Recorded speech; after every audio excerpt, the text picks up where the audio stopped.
Hey everybody, this is Tim Hinton. You can call me Beast, and we are talking about the best advice we ever got. Two of my very longtime friends are here. David Enlow, how are you? I'm doing well. How are you doing? I'm doing great. Thank you for being here. And Jack Jean is here. Jack, how are you? Good. How are you, Tim? It's good to see you guys. I am good. So it turns out, everybody, if you're listening to this or watching, Yeah. that we are all French horn players. And it did not dawn on me when I made this thing, but this is part of our connection. So David Enlow, you and I were at the same grade and went through high school together and played in honor bands as French horn players together a lot. Yes, I mean, honestly, it was like having a district band, and we did it weekly. And so it was a really great group. And the horn section had the most fun out of the entire group. And it was a good horn section. Yeah, we were great. We definitely were ruling the band for sure. Like we were the elite crowd, or at least we thought so.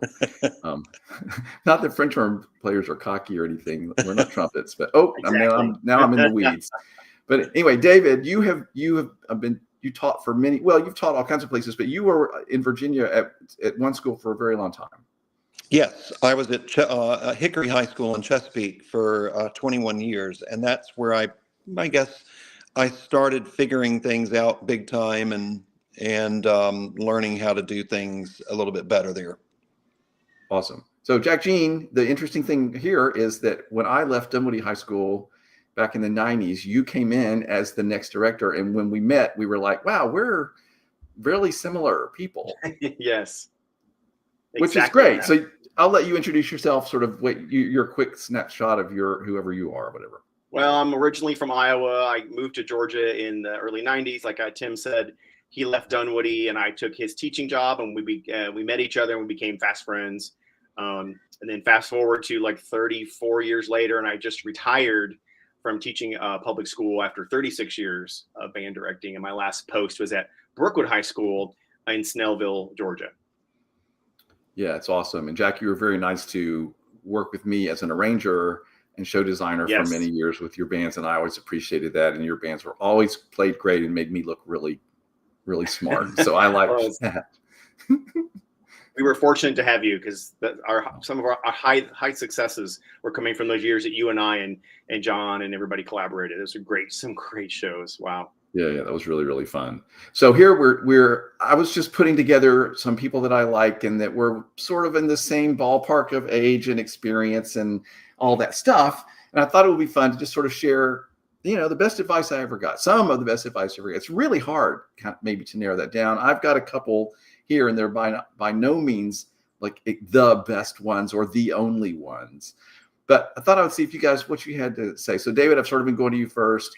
Do you want to share and start talking about your first thing you came in with? Yeah, I mean, when you originally approached me for doing this, I thought things would just jump into my head.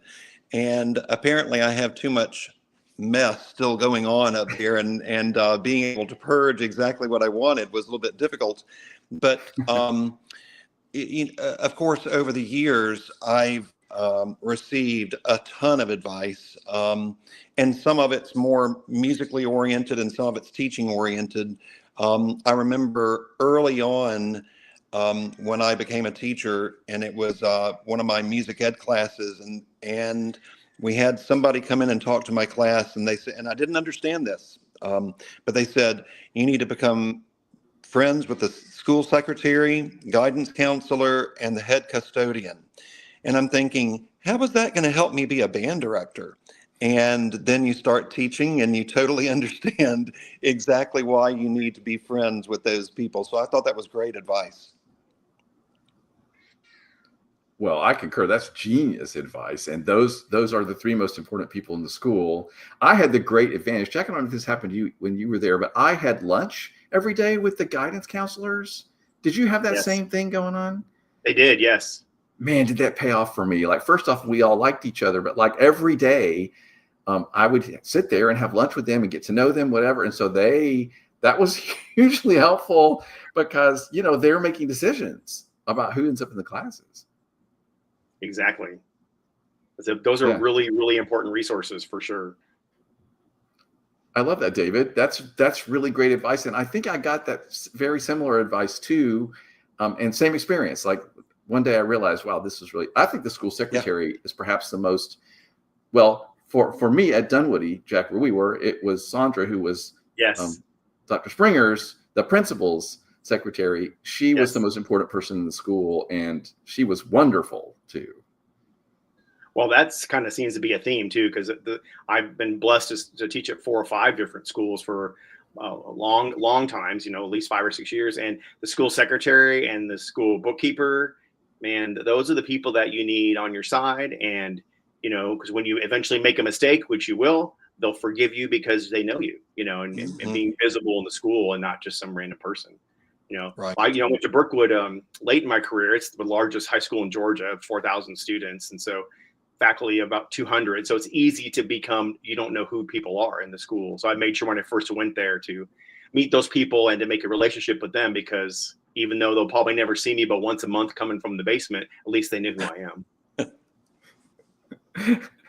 Man, I'm trying to think if I always worked in the depths of the school. Is that like a band room thing? Like, I don't think that's always true, but I certainly used to climb up out of the cave. Yeah. Yes, we would do that too.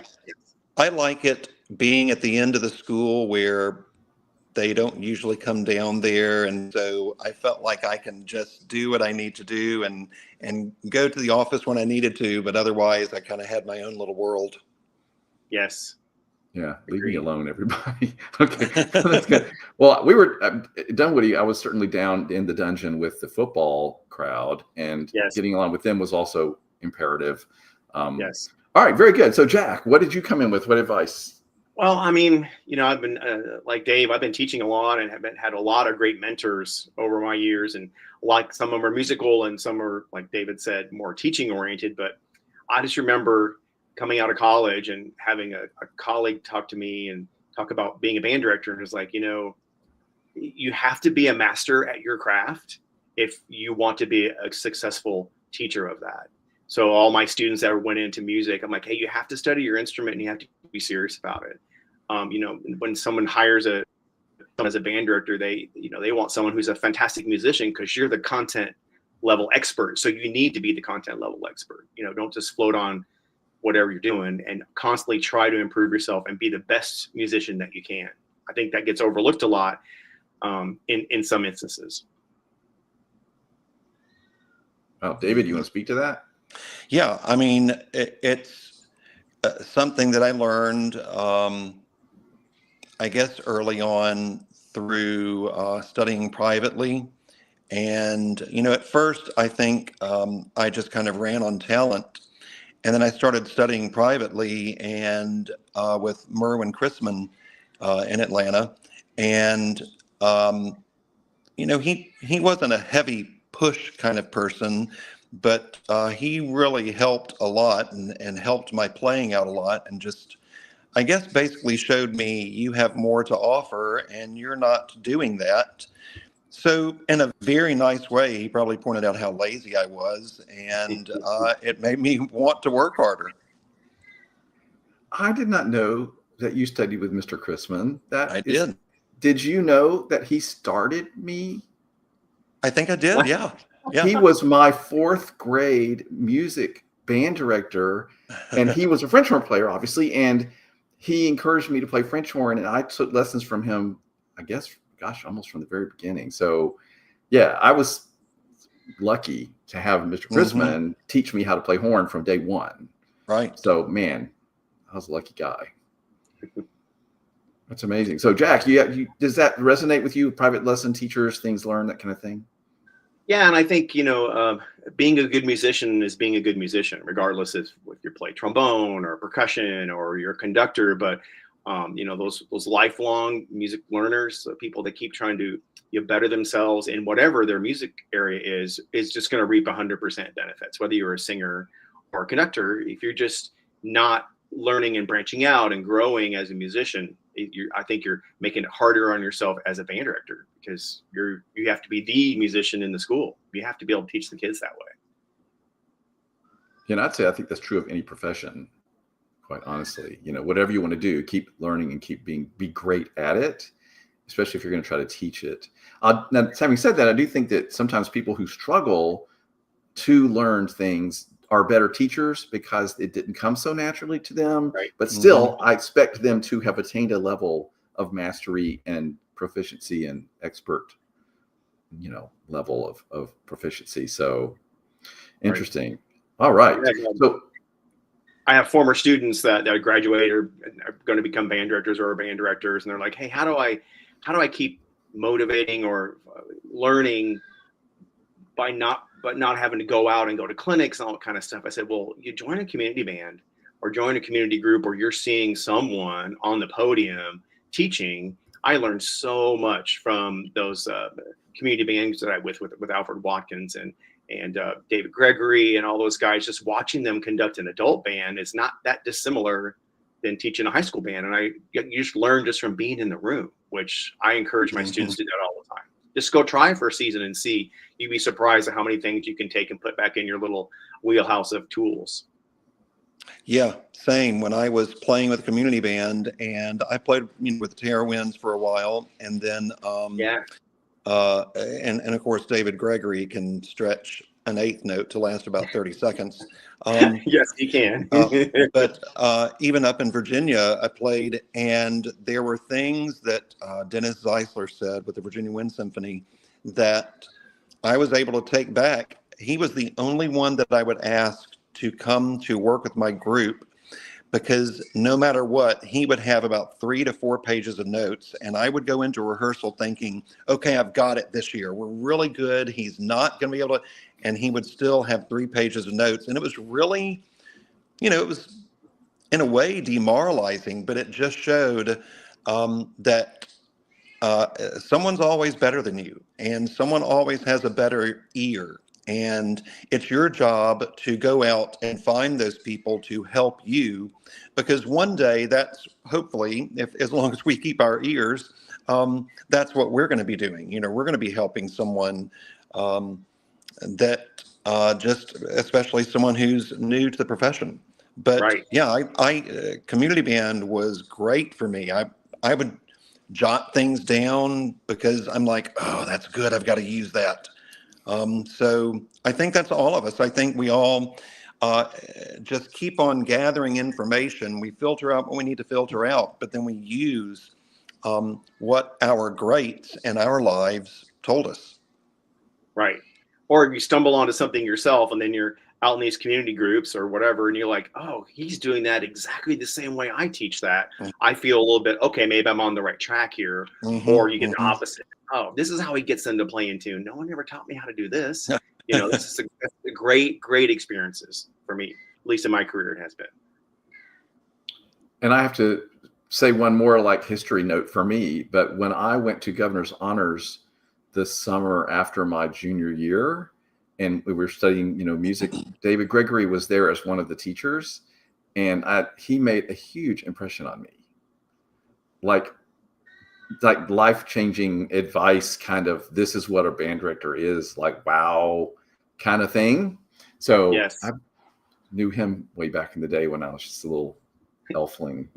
David got me that job at Dunwoody High School. He was the very first interviewer I had, and he said, he was then in Clayton County. He's like, I know the perfect job for you right now, and I'll call Jenny Springer right now and let her know that I'm going to send you over. I love that. Yeah, cool. Wow, all these connections. It's very cool. Right. Okay, well, I came in with a couple pieces of advice that have nothing to do with music or teaching. So, but this is the ones I'm bringing on the table. I'll do my first one, and then I'm assuming each have something else maybe to. Anyway, so my first one is very basic. But somewhere along the line, a speaker on the podium was talking about being very prosperous, and his advice was always keep your money in your wallet really organized. So all the bills face the same way; they're in order, and he always knew how much he had. And he said, and of course we don't use cash as much these days, but I still always have cash on me. He says, if I'm there and someone gives me back my change, I just stand there and I take a minute. And I put them where they go, and I keep them in order. He says somebody may have to wait just a second, but the concept is it shows that it's important and that you're caring for it, and that money is important, and I'm going to care for it, and I'm going to treat it well, and I'm going to use it wisely. And it sort of shows the universe globally, I'm going to be a good I'm going to use my money well, so you can give me more and you can trust me to take care of it. And so I just loved that concept. And so that was a long time ago. And I have done this ever since, even without thinking. You go to the ATM and it spits out all those 20s or something. They're all higgity piggity, all going every different, and I literally just sit there and like fix them all. And then I put them right in there where they go. And like, I feel good that I'm taking care of my money. So it's a very practical kind of thing. And some people may be rolling their eyes hearing this, but it has made a big difference for me in sort of showing respect for the money I have and being aware of it more. I do exactly. You do this, Jack? Oh yeah, 100%. Where did you learn it? From my dad.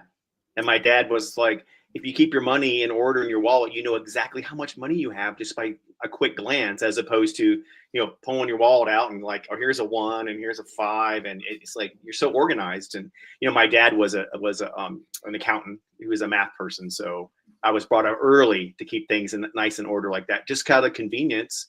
And it saves you time. I still do it. Yeah, it's become a habit for me. So I've liked that habit. And I like the idea of demonstrating my respect for the money and that I'm going to care for it well. I just think that makes sense. So that's it. I mean, that's the one of the pieces of advice that I think has really served me well. Not that prosperity has necessarily flowed to me in outrageous ways, but I do think I'm showing the universe I'm a caretaker of this in a way that shows respect. So that was mine. Because I've got one more, but David, you got another one you came in with? I think, I have one that takes an interesting twist. We were taking a band trip one time, and the bus driver, it was a charter bus, the bus driver said, he's talking about going to the bathroom on the bus and starts talking about what you deposit earns interest. And so I kind of took that and I put it towards education, so what we really consider important with the students earns interest. So if we start every rehearsal and we say, hey, intonation is the key or tone is the key, then it accrues. And, we've all had players in our sections that were better than the others, and you had other kids in the section that wanted to be like that 1 star.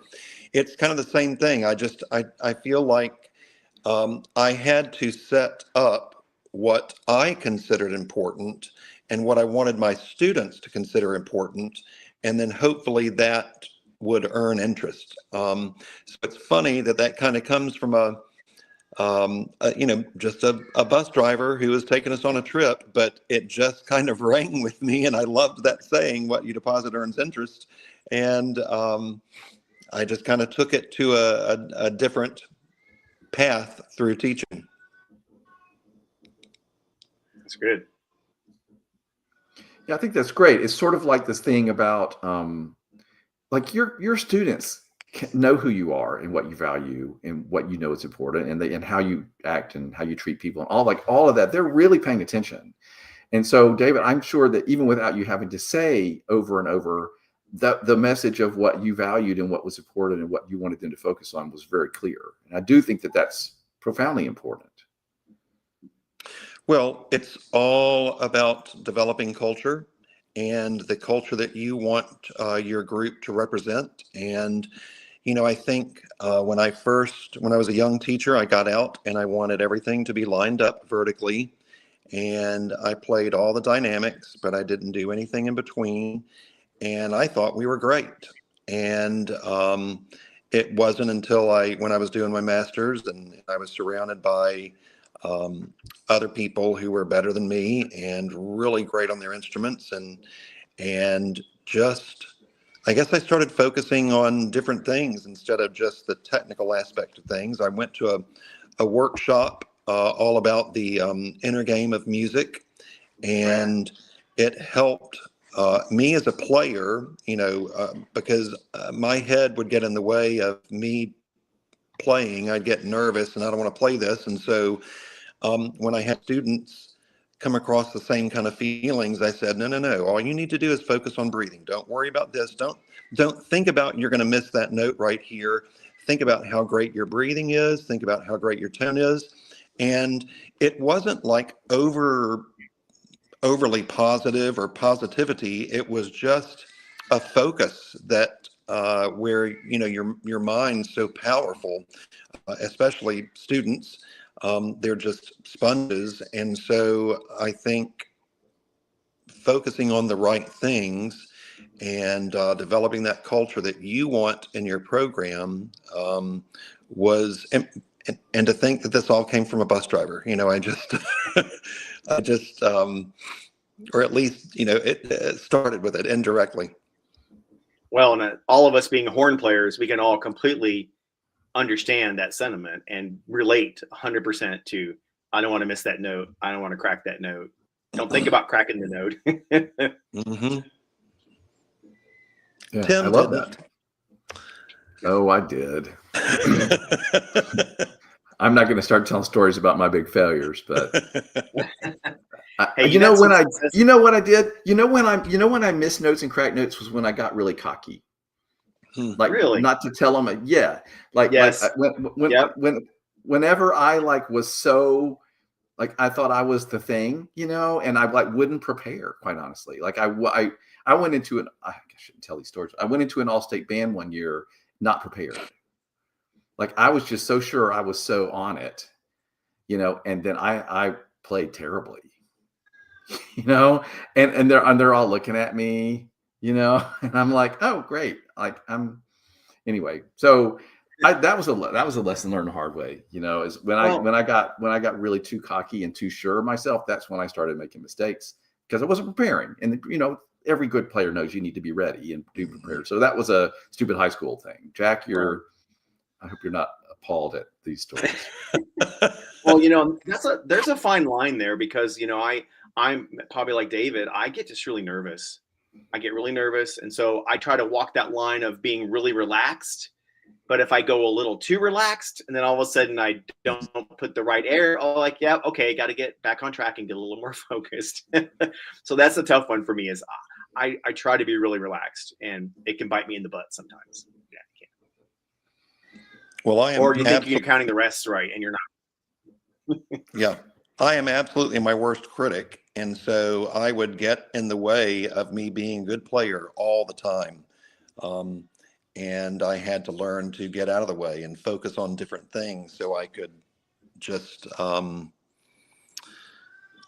that's from a workshop. So just continuing to get education, Right. And always knowing someone's better and continuing growing. So going to Midwest and going to any other kind of symposiums was totally beneficial, and plus it's fun. You're around others that are wanting, surrounding yourself with others who are wanting to be better at what they do and better at how they do it. Well, Tim, I think I've been playing the last 3 seasons with the DeKalb Symphony here in Atlanta, and I had the really distinct pleasure to play second to Jason Eklund, who was subbing as a guest principal. Jason plays with the Valley Orchestra and the Opera Orchestra, and just sitting next to him and playing with him, and just the little things that he would do to try to help me it was like having a private lesson 3 days a week. It was amazing. Just the kindness of the professional, and then just the little things that he would say, the encouragements and the try this, and just even at someone at my age still learning and growing from that. It's a fantastic experience. Can you give us an example? Okay, so we're playing 3 dance episodes from On the Town. Okay, Bernstein. Bernstein, and it's just 2 horns. So we're playing, and we're playing exactly like it looks, and Jason goes, "Hey, let's play these notes a little longer and play these a little shorter." And then as soon as I heard him do it, I could match him instantly.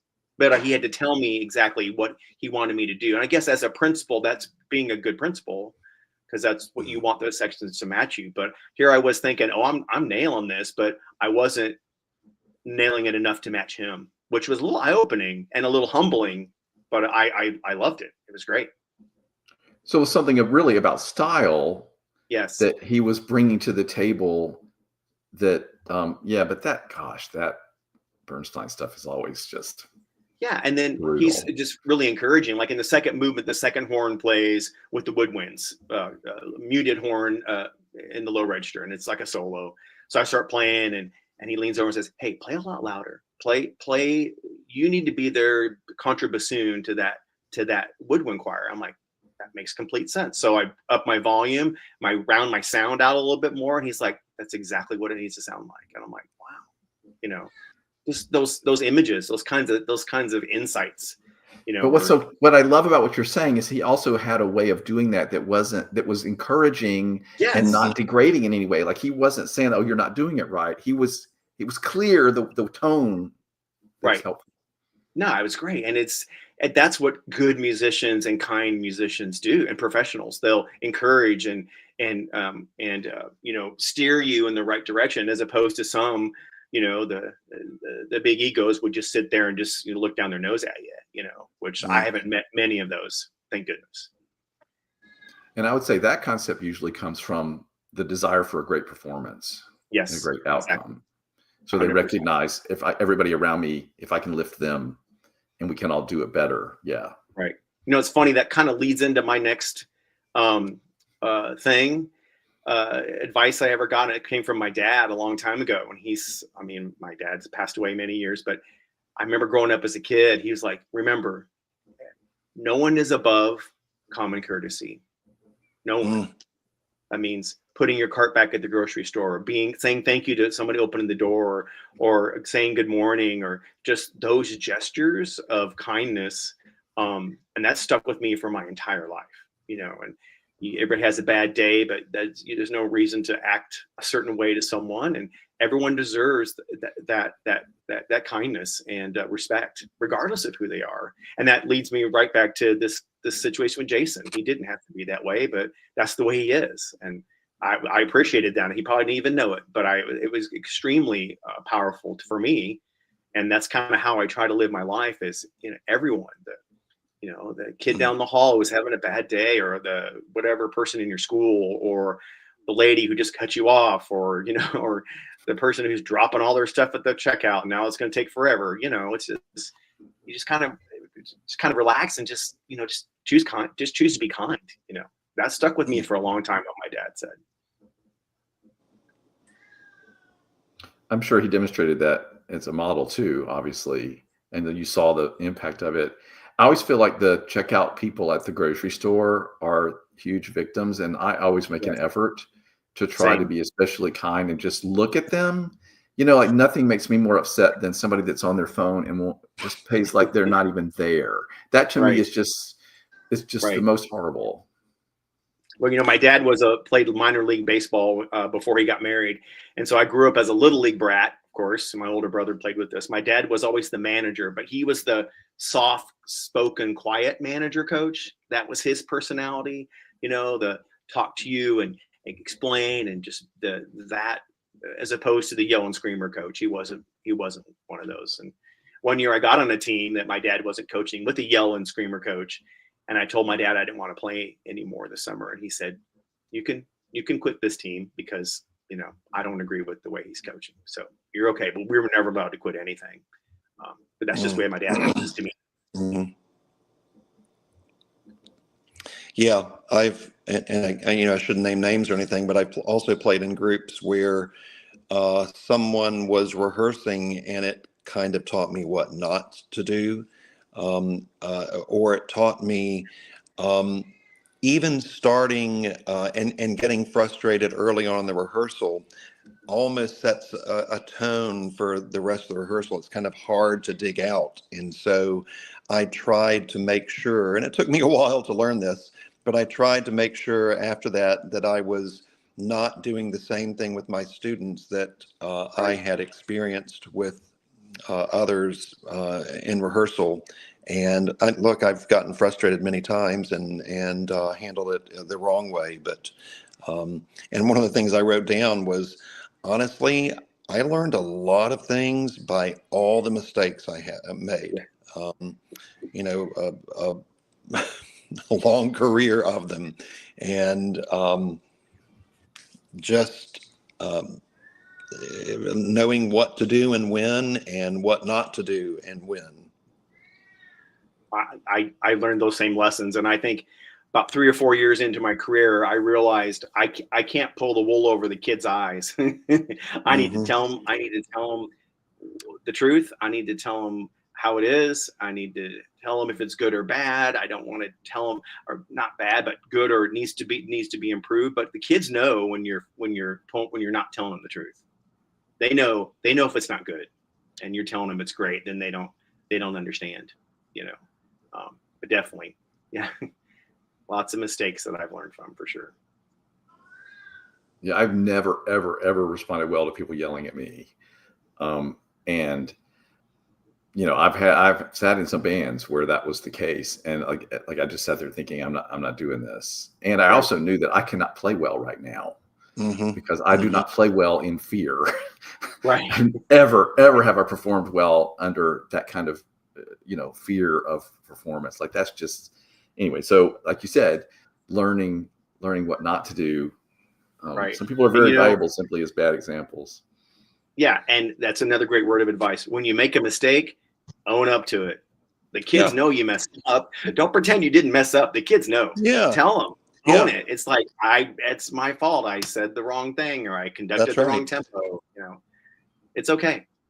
And they'll laugh about it, and they'll come to you more. They will. Because you're human. Yeah, that's part of the connection. Right. That's why I love watching these honor bands. The kids in the honor bands or honor orchestra, and you watch the conductor, and 99% of them are just like that. They're just like, I messed this up. This is how we're going to do it. And the kids, you can see their trust just goes so quickly towards that when they're just honest with them, you know. Kids, really, it's about trust, right? Yeah, it's interesting because this leads me to something I didn't write down, which isn't one of my things, but like I've also, the older I get, I wonder if you guys can commiserate on this. The older I get, the more I feel like I need to tell people the truth, even when it's hard for them to hear. And I have to figure out how to do that with some kindness and tact, of course. But like sometimes I work with directors, and like sometimes I just need to let them know, like, you know, this isn't working for you, or you need to do this differently, or whatever. And I think there was a time when I didn't want to have the confrontation, or I was afraid, you know, oh, they might not rehire me or whatever. And now I'm just like, no, that they need to hear this, you know, if I can figure out the right way to say it. Sometimes they're not ready to hear, but I still sometimes have to try. It's hard to figure that out. Do you guys are you finding yourself a little more honest or blunt or forthright? I don't know if that's come on as of late, because I've always felt like you were saying, Jack, that the kids are smart and they know when we are doing things incorrectly. But Tim, I understand what you're saying. You just don't want to, you know, it's not like it's beating around the bush, but it's like, well, people need to know so they can do something about it. And hopefully they are the type of person, if you're telling them, hey, this isn't working, and, you know, part of this is your responsibility. That's not a bad thing to tell someone. It's really just fact. And, you know, hopefully they'll deal with it. I know that teaching now, it's gotten a little bit more difficult. And there were many times where I felt like the last few years of teaching high schoolers that, boy, I really felt old school, because I would say, oh my gosh, that was not good at all. And I don't mean that ugly, but I mean that as that's not our standard. And I didn't take the time to try to phrase it a different way sometimes. When I do district bands and things like that, I'm a little bit better about that.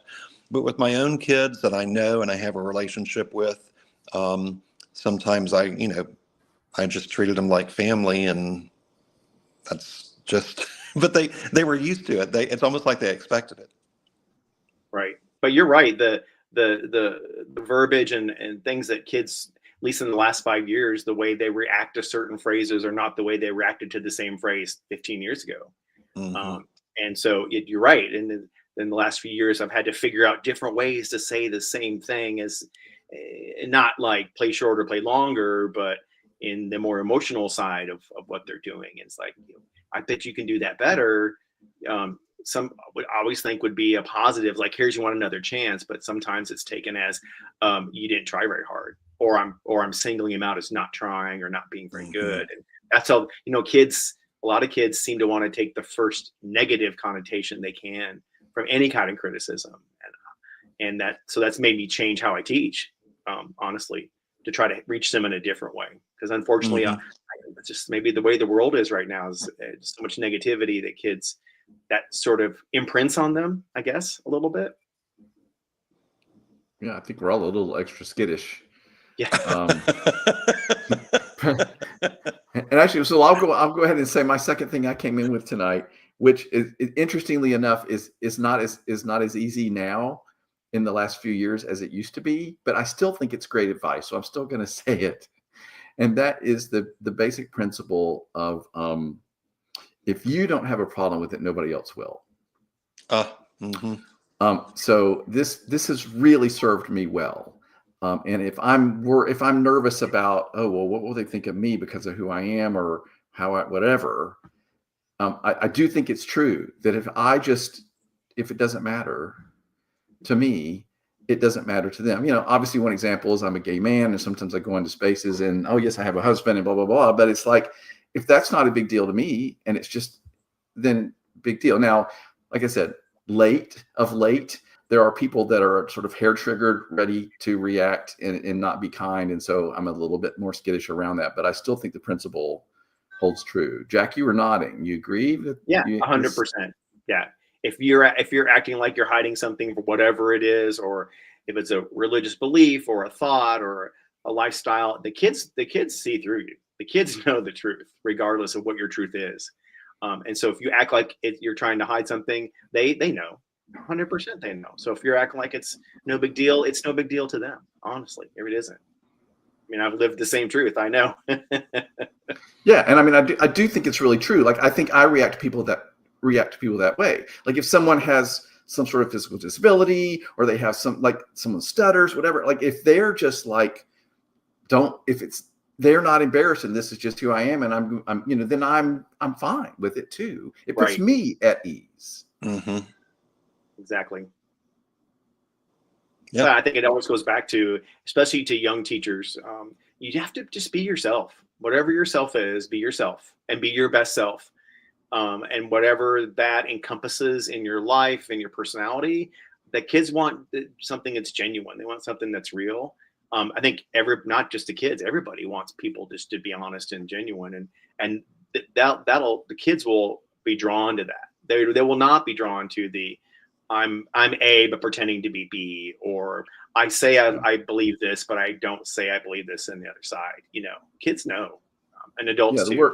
The words a lot of time is just to be authentic, right? Is sort of the way that a lot of people use it. 100%. And what's interesting, I've done all of these interviews over years now with the Marching Around to a podcast, and I do DCI interviews every summer. And it was really interesting because about 2-3 years ago, people kept mentioning that over and over and over about being authentic in front of the students and just being themselves. And of course, if you are your real authentic self and you're comfortable with it, it empowers them to be their own authentic self back to you. And that's a huge gift, especially in musical, group, team things, whatever. So it's interesting that word got spoken a lot, and I liked that. It felt healthy to me. Yes. I would think it would be. Go ahead, sorry, Dave. Jack. No, you're good. I would think it'd be difficult to be passionate about something that you weren't being truthful about. You have to be a heck of an actor. And I think just be yourself, and you'll figure out what they respond to if you're doing that and you need to temper something. But I don't know. I can't imagine not. I can't imagine. I feel like I'd be too robotic if I did it any other way. Well, I think in the classroom, all kids desire a place where they can be themselves and they can feel relaxed. And if your room or your classroom or rehearsal hall is where you're genuine and authentic, then they can be genuine and authentic and feel that they're safer there. And I hate to use the word safe space because that's got such a weird connotation to it anymore. But it's a place where kids can come and be themselves, whatever that is. Well, and it goes right back to what you were saying earlier, which is, oh man, I messed that up. Give me another chance to conduct this thing. Let's start again. You know what I mean? Like just being real and honest with them rather than trying to put on airs. Band directors at one time had to be this monolithic who didn't make a mistake. And I'm glad we're way out of that now. Mm-hmm. Yes. I was we all grew up during that age. We used to call it the black turtleneck phase, right? That's awesome. I had, not my high school director, but I had in drum corps, I had some pretty intense beings that were, I really learned a lot from, and carry it to this day. But I can take that knowledge and I tried to mimic that because I thought that's what we were supposed to do early on. And it took me years to kind of get out of that mode. And I can keep my passion and I can keep my intensity about how important I believe the activity is, or doing something a certain way is, without the other part of the intensity. Right. Yeah, I'm totally on that. Go ahead, Jack. This may be the wrong platform. And if it is, you can just edit this out, Tim. But we probably all hired in the past kids that are on our staff that are just off drum corps tour or currently on drum corps tour. And then they want to teach the high school kids like they're teaching the drum corps kids. And we've had this conversation before. And then they're dumbfounded when it doesn't work. And I probably had, maybe a dozen staff members that we had to teach them, hey, they don't rehearse 12 hours a day every day. So you have to figure out how to reach them with this limited amount of time. Yeah. Warming up for 6 hours is not going to happen, So, and I'm saying that with a little bit of humor too, but we all know. Yeah, but they have to learn that drum corps kid is a special breed of kid and not your typical band kid. And your typical band kid is way better than your typical kid. So it's right. But yet you do have to learn all that. Yeah. Well, we've transferred that to like the concert hall too. Your All-State kid is not the average kid. So you got to teach the All-State kid also, even though most of the stuff you're playing is probably beneath their technical ability. You got to find a way to reach that kid and engage that kid, because they may be just the most uber talented kid, and we've all had students like that in our career. Some flourish and some don't in those situations. Well, this is awesome. I've enjoyed this, and you guys have had like a font of wisdom, and this has been just the kind of discussion I hoped it would be. So, David and Jack, I've really enjoyed this. I'll just ask you each to say something to wrap up. If you anything you want to say that recaps something we've said, or this was the thing I think I took away from this the most, or just an encouraging word for anybody who might listen to this. I don't know. David, I'll let you go first since you've been having to go first all night. Sorry. That's all right. I think don't be afraid to step out of your comfort zone. I think we get into a mode where and it kind of is a tangent to someone's always better than you. But if you're always comfortable in this nice little place, you're probably not going to grow. And that can be you as a teacher. It'll be you, your group, and how they can advance, or when you're teaching just an individual, it's the same thing. I think helping people step out of their comfort zone is, it took me a long time to do that. But it also is, like y'all were saying, if you're not comfortable being yourself, that's not going to be good. But also you can step out of your comfort zone and try a little bit of this and try a little bit of that. And that can also be a benefit. Yeah, I like that. Jack, final thoughts. Well, I mean, authentic, that's the word, right? It all kind of goes back to being authentic in your interpretation, in your feelings, and the way you deal with people, and your creativity, and your, changing your boundaries, all that. Just do it with truth and authenticity. And you'd be surprised at some of the things, or maybe wouldn't be, that you discover about yourself or your path or your musicianship or whatever. You're right. No one gets any better by staying in the box, especially your groups. Yeah, and directors are terrible about that because they have to do well, and they're under all this pressure, and Yes. getting them to stretch. But that's a whole nother conversation. That's a long career. That's right. That's a whole nother thing. But directors go out in their stretch. I love that we talked about kindness and treating just everybody with some kindness and respect. And I think that that's hugely important to me in these times. And I really try to pay attention to that in my life whenever possible. David and Jack, this was so much fun. Thank you so much. Thank you, Tim. Thanks, Tim.